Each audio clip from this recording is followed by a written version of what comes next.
Bangladesh premier league BPL প্রতি বছর জমকালো আয়োজনের মাধ্যমে শুরু করা হয়। 2023 সাল পর্যন্ত বিপিএল এর নবম আসর পর্যন্ত আয়োজন করা হয়েছে।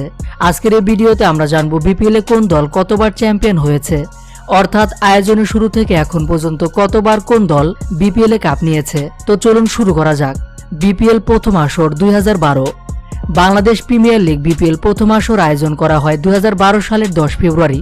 এতে 6টি দল অংশগ্রহণ করেন ও সর্বমোট ম্যাচ হয় 33টি, যা শেরেবাংলা ক্রিকেট স্টেডিয়ামে হয়।